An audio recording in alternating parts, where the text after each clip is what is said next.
আসসালামু আলাইকুম। আশা করছি তোমরা ভালো আছো এবং সুস্থ আছো। Welcome to my new video. আশা করছি তোমাদের টেস্ট এক্সাম অনেক ভালো হয়েছে। আজকের ভিডিওটা তোমাদের জন্য বেশ গুরুত্বপূর্ণ। তো চলো শুরু করি। Let's get started. Already SSC 25 ব্যাচের সবার টেস্ট এক্সাম শেষ হয়েছে। অনেকের এক্সাম ভালো হয়েছে এন্ড অনেকের এক্সাম খারাপ হয়েছে। যাদের এক্সাম খারাপ হয়েছে বা যাদের প্রিপারেশন তেমন একটা ভালো নয়, তাদের জন্য এটা হচ্ছে কামব্যাক করার একটি বেস্ট সময়। তোমরা যদি এই সময়টাকে প্রপারলি কাজে লাগাতে পারো, ইনশাল্লাহ তোমরা একটি ভালো রেজাল্ট করতে পারবে। এন্ড যেহেতু তোমাদের এক্সামের ডেট পিছিয়েছে, তার মানে তোমরা আরেকটি জীবন পেয়েছো। Can you really imagine that? তোমরা কত বড় একটি সুযোগ পেয়েছো। চলো এখন আমরা এই সুযোগের সদ্ব্যবহার করব এন্ড আবার কামব্যাক করব ইনশাআল্লাহ। এট ফার্স্ট তোমাকে আত্মবিশ্বাসী হতে হবে।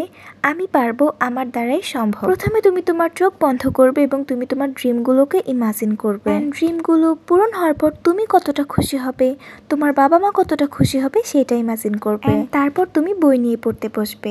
এবার আসি তুমি এরপর কি করবে। তো তোমার দ্বিতীয় কাজ হচ্ছে তোমার পুরো বইটা পড়া এবং সেখানে তোমার কি কি সমস্যা আছে সেগুলোকে খুঁজে বের করা। সমস্যাগুলোকে খুঁজে বের করো এবং সেগুলোকে সমাধান করো। সমাধান করার একটি ওয়ে হচ্ছে তোমার টিচার, তোমার মেন্টর কিংবা তুমি যেখানেই পড়ো না কেন সেখানে তুমি তোমার প্রবলেমগুলোকে সলভ করবে। তো যদি তুমি একটি ভালো মার্কস পেতে চাও, ভালো রেজাল্ট করতে চাও, তাহলে তো তোমাকে এই কষ্টটুকু করতেই হবে, তাই না? ভালো রেজাল্ট করার জন্য এর চেয়ে ভালো ওয়ে আর একটিও নেই।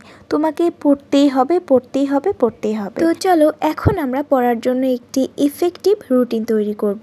এট ফার্স্ট আমরা পড়ার জন্য আমাদের একটি দিনকে গুছিয়ে নিব, তারপর আমরা একটি সপ্তাহকে গুছিয়ে নিব, তারপর আমরা একটি মাসকে গুছিয়ে নিব। যেহেতু আমাদের টোটাল 12টা সাবজেক্ট, আমরা যেটা করব আমরা একদিনে 4টি সাবজেক্ট পড়ার চেষ্টা করব। আমি আশা করছি 4টি সাবজেক্ট আমাদের জন্য খুব বেশি নয়। আসলে 4টি সাবজেক্ট কিন্তু একদিনে পড়াও যায়। তুমি হয়তো 4 ঘন্টা পড়ো বা 8 ঘন্টা পড়ো, এটা তোমার ব্যাপার, কিন্তু মিনিমাম তোমাকে একদিনে 4টি সাবজেক্ট রাখতেই হবে। আর একদিনে যদি তুমি 4টি সাবজেক্ট করে পড়ো, তাহলে তোমার 12টি সাবজেক্ট শেষ করতে 3 দিন সময় লাগবে।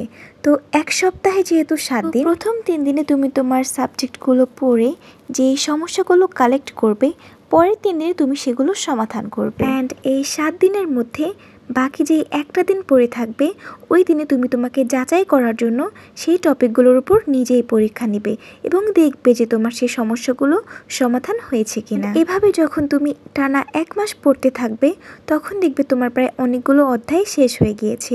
এমন হতে পারে তোমার পুরো বই শেষ হয়ে গিয়েছে। তখন তুমি যেটা করবে সেটা হচ্ছে টেস্ট পেপার দেখে model question practice. I think এই ওয়েটা তোমাদের জন্য অনেক এফেক্টিভ হবে। অ্যান্ড যদি কারো এই ওয়েটা ভালো না লাগে, তাহলে কোনো সমস্যা নেই, তোমরা তোমাদের নিজেদের ওয়েতে পড়তে পারো। আসলে ওয়েটা বড় কথা নয়, আলটিমেটলি তোমার পড়াটা শেষ হলো কিনা, দিন শেষে তুমি কতটুকু শিখতে পারলে, এটাই হচ্ছে বড় কথা। তারপরেও যদি তোমাদের এই রুটিনটাতে কোনো সমস্যা থাকে বা বুঝতে না পারো, আমাকে তোমরা ইনস্টাগ্রামে নক করতে পারো। আজকের ভিডিও ছিল এই পর্যন্তই। যদি ভালো লাগে তাহলে অবশ্যই জানাতে পারো। যদি তোমরা এই টপিকে আরো কোনো ভিডিও চাও, আমাকে অবশ্যই জানাবে, আমি দেওয়ার চেষ্টা করব। তো এখন ফোনটা রাখো এবং পড়তে বসো। আল্লাহ হাফেজ।